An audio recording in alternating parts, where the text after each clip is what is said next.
గురుగారు, మనం వాయినాల గురించి ఎలా ఇవ్వాలి, ఏమేమి ఇవ్వాలి అనేది కంటిన్యూ చేద్దాం. అయితే ఇక్కడ మనకు వచ్చేసి ఆ కథలో ఎవరిని అనుగ్రహిస్తుంది అనేది ఉంటుంది.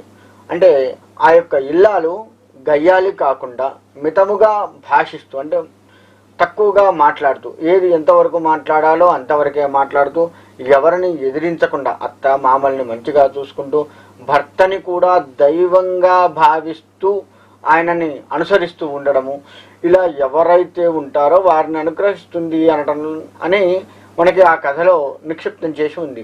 అలా ఉంటూ ఇంటిని కూడా చక్కగా పరిశుద్ధంగా ఉంచుకుంటూ ఉన్నట్లయితే తప్పకుండా అమ్మవారు అనుగ్రహిస్తూ ఉంటుంది.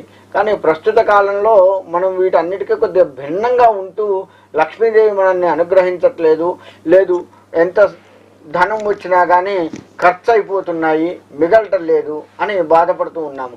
మనం వీటిని, ఈ కథని గనక మనము సక్రమంగా విని దానికి తగ్గట్లుగా మన ప్రవర్తన గనక ఉన్నట్లయితే తప్పకుండా లక్ష్మీదేవి అనుగ్రహం మనకు ఉంటుంది. గురుగారు కాల్ చూద్దాం. హలో హలో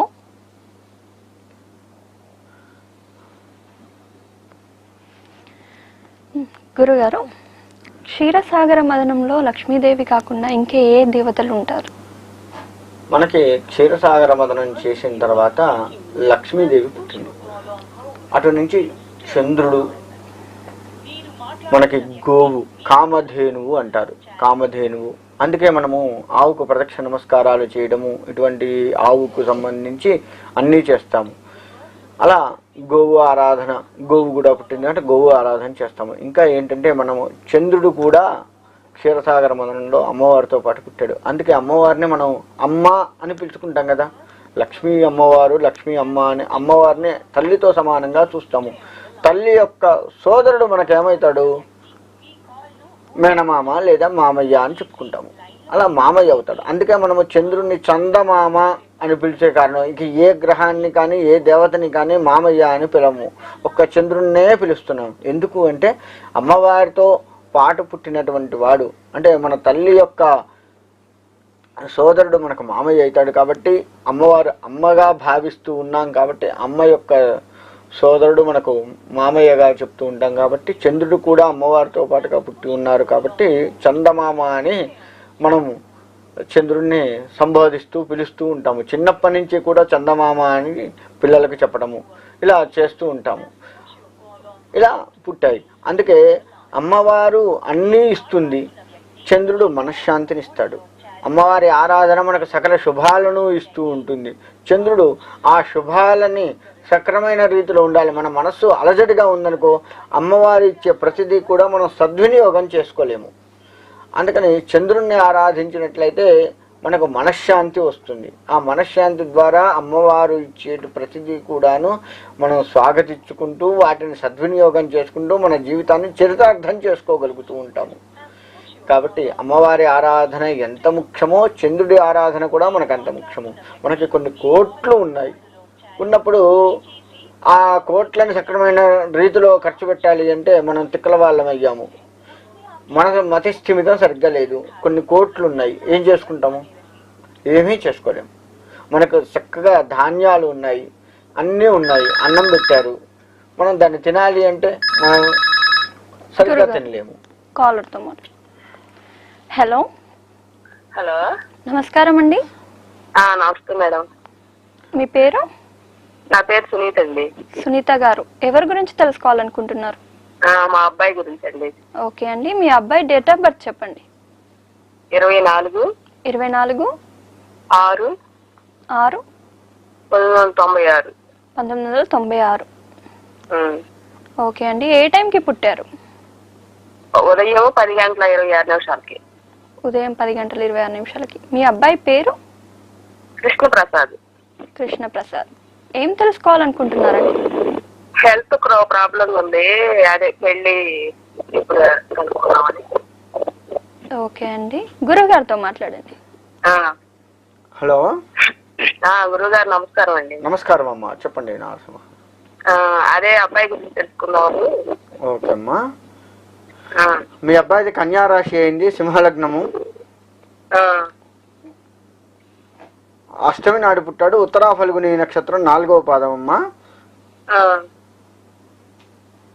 శని కేతువులు కలిసి ఉన్నారు. ఆ, రాహువులో చంద్రుడు కలిసి ఉన్నారు. వీరు పరస్పరంగా ఒకరినొకరు చూసుకుంటూ ఉన్నారు. ఉమ్, అందువల్ల కొంచెం ఆలస్యం అవుతూ వస్తుంది. తన ప్రతి పని కూడాను కొద్దిగా ఆలస్యం అవుతూ ఉంటుంది. ఆ, అంతేకాక లగ్నం నుంచి ద్వితీయ స్థానంలో రాహు చంద్రుడు ఉన్నారండి. అందుకని అనేక రకాల ఒడిదుడుకులకు ఇతను కారణమవుతూ ఉన్నారు. ఆహా. ఇల్లు కొనుక్కుందాం అనుకున్నాడండి, అది కుదరలేదు. అదే అనేక రకాల ఒడిదుడుకులు అంటే ఇల్లు, సంసారము, ఉద్యోగము, వ్యాపారము ఇలా ఏదైనా వస్తూ ఉంటాయి. అనేక రకాల్లో అన్నీ వస్తూ ఉంటాయి. ప్రతిదీ కూడాను ఇతడు ముందడుగు వేస్తుంటాడు. ఇతని ఆలోచన బాగా ఉంటుంది, కానీ అమల్లో మాత్రం పెట్టలేకపోతూ ఉంటాడు. ఆహా.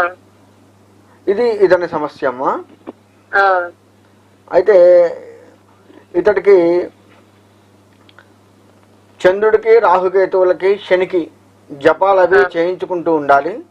ఆహా. అలా చేయించుకుంటూ ఆ యొక్క నవగ్రహ ప్రదక్షిణ గనక చేస్తూ ఉన్నట్లయితే ఇతడికి త్వరలోనే మంచి జరిగే అవకాశం ఉంటుంది. అంతేకాకుండా ఇప్పుడు ఇతడికి రాహు మహర్దశ నడుస్తుంది. రాహులో కేతు ఉన్నారు. ఆ, కాబట్టి రాహుకేతువులు ఇద్దరు కూడాను పరస్పరం ఒకరినొకరు చూసుకుంటూ ఉన్నారు. అందులో వీరి మహర్దశ, అంతర్దశ కూడా రాహుకేతువులే అయ్యి ఉన్నాయి. ఆహా. కాబట్టి రాహుకేతువులకి పరిహారాలు తప్పనిసరి. ఆహా. రాహుకేతులకి. రాహుకేతువులకు పరిహారాలు తప్పనిసరి. ఆ, ఇతన్ని అమ్మవారిని బాగా ఆరాధించమని చెప్పండి. అమ్మవారిలో కూడా ఇతడు ప్రత్యంగిరా దేవత కానీ, ఆ, వారాహి దేవత కానీ ఆ, ఆరాధించమని చెప్పండి. ఆ, సరే. ఇద్దరి ఆరాధన, అమ్మవారిలో ఇద్దరి ఆరాధననే మాత్రమే ఇతన్ని ఒక మెట్టు పైకి తీసుకువెళ్ళే అవకాశం ఉంటుంది. వారాహి అమ్మవారు, ఇంకొక అమ్మవారు ఎవరండి? ప్రత్యంగిర. ప్రత్యంగిర. ప్రత్యంగిర అమ్మవారు, వారాహి అమ్మవారు ఇద్దరిలో ఎవరిని అనుగ్రహించినా లేదా ఇద్దరిని ఆరాధించినా ఇద్దరి అనుగ్రహం వీరికి కలిగే అవకాశం ఉంటుంది. ఆహా. ఈ ప్రత్యంగిర అమ్మవారు, వారాహి అమ్మవారు ఇద్దరు కూడా చక్కగా అనుగ్రహించే దేవతలు. ఇద్దరి ఆరాధన మంచిది. ఏ ఒక్కరి ఆరాధన చేసుకున్నా మంచిదే. అదే అదే. ఈ సంవత్సరం ఉందంటారండి కళ్యాణ యోగం? తప్పకుండా ఉందండి. ఇల్లు అన్నీ ఉంటాయండి. అందుకే నేను వారాహి దేవతని మీకు చెప్పిన కారణం కూడా అదే. అదేనండి. ఓకేనమ్మా. సరేనండి అయితే. ఓకే అండి.